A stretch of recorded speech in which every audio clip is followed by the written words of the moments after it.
similar in the fact of what they, what we view as important. What our standards are, what our how we approach each week.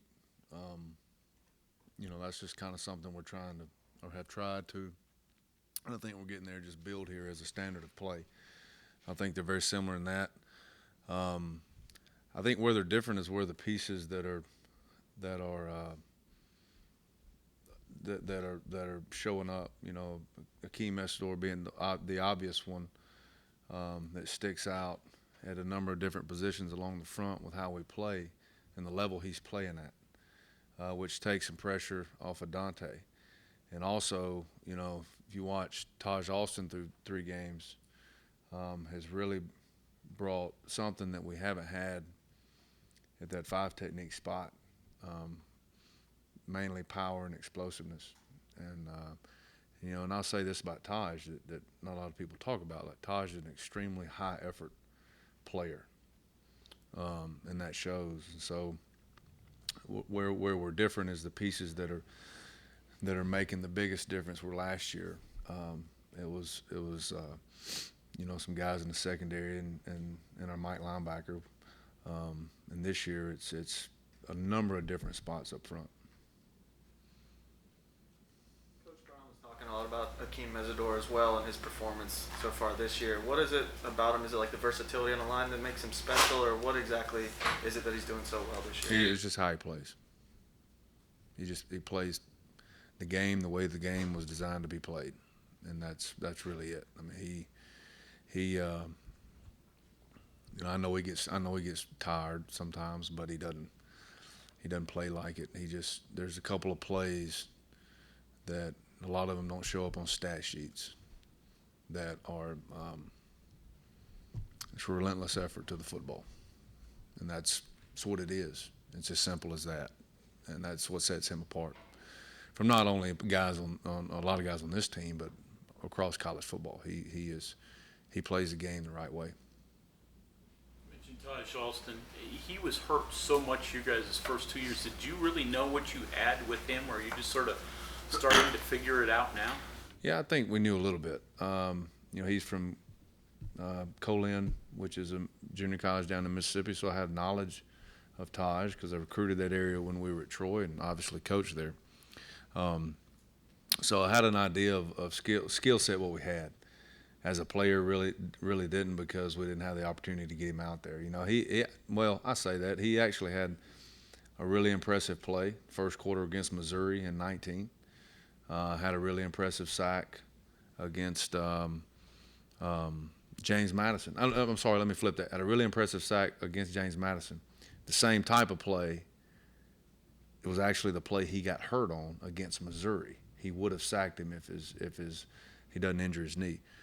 So had an idea, but how far he's come since then, we didn't know. But it's good to see.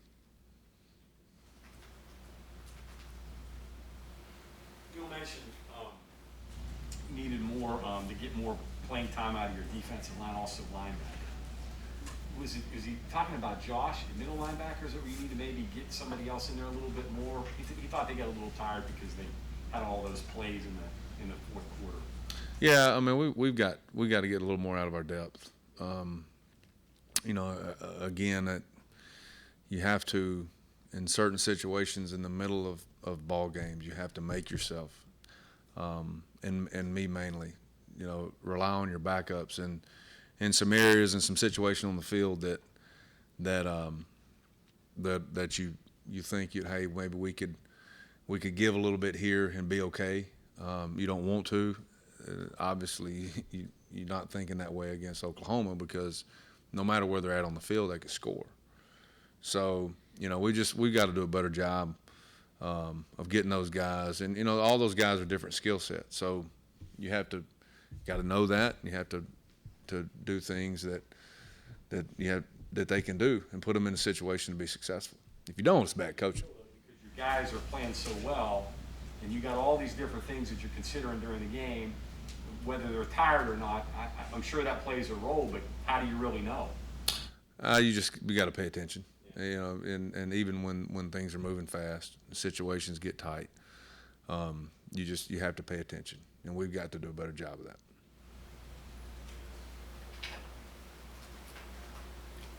So depth-wise, anybody, especially in your front line, that you feel is close to? Jordan Jefferson's getting a lot of time. Sean Martin. Who else is close, or do they still have to develop? Well, I mean, two guys that stick out are Jalen Thornton and Darrell Middleton. And Jalen got to be, smart, the situation, what he's ready for.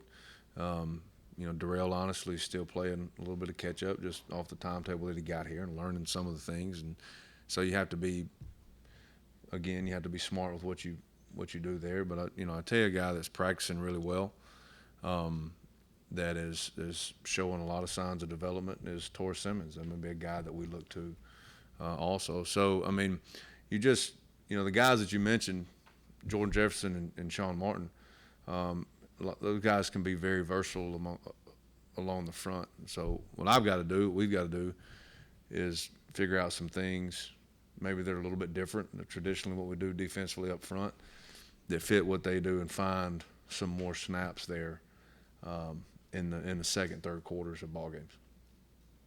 You're a defensive coach.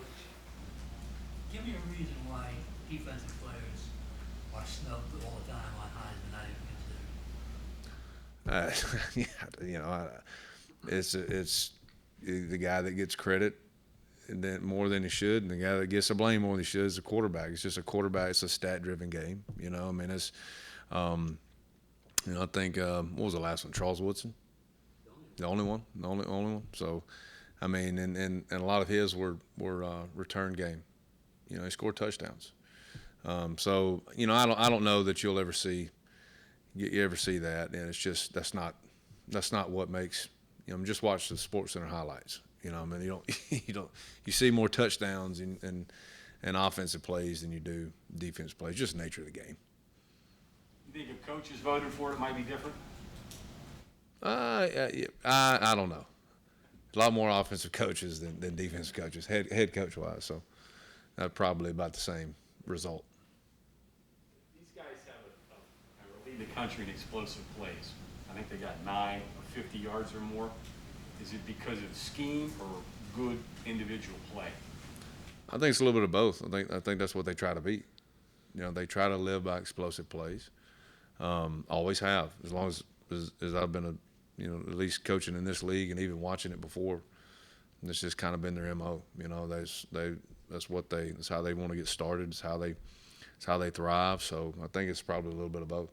Number one concern for you, call and be scrambling and extending plays. Yeah, that hurt us last year. Their tempo is as fast as anybody.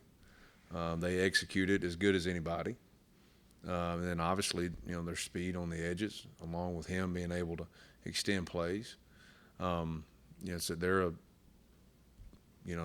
even last week, I think they still had 420 plus yards of offense. And they're gonna, that's what they've been for a long time. So, that's something that they're a good offensive football team. Last thing here, their O-line is like a basketball team. They got 6'7", 6'8" guys across the board. They don't give up a lot of sacks. Is that because the quick game? Is that what they try to do to get rid of the ball quickly? Yeah, I think it's a number of things. I think it's a quick game. I think it's the tempo of the play. I think it's how they start and how they stretch you and spread you to get your, any team that does that, that's, they're trying to get your D-line, the effectiveness of your D-line kind of out of the game.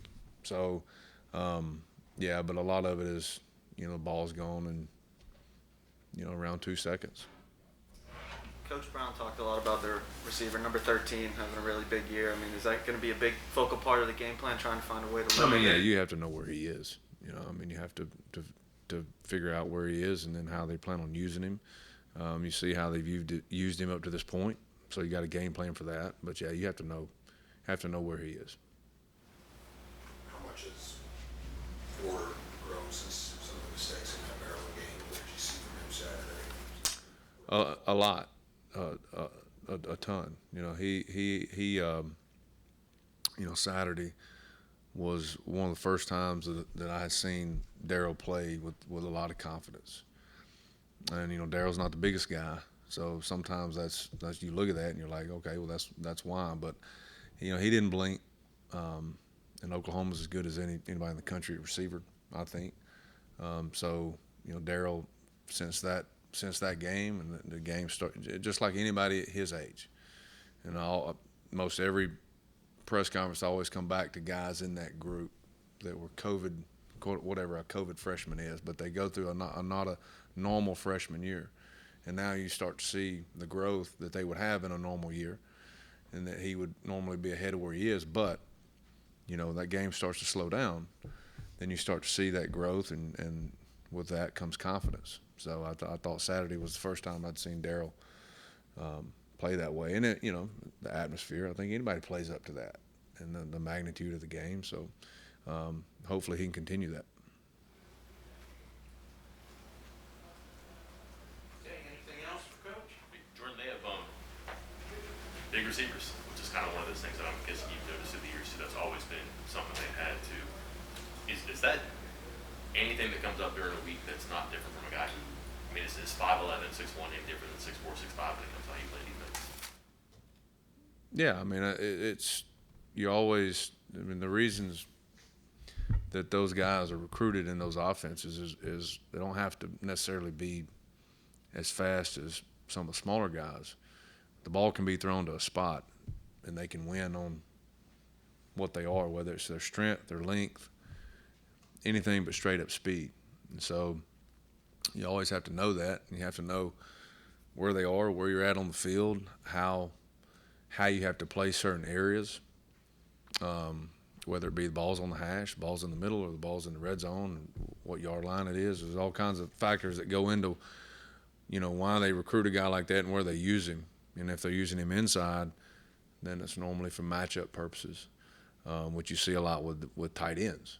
So you have to game plan for and kind of find where the pieces fit. Okay, thank you very much, Coach. Thank y'all.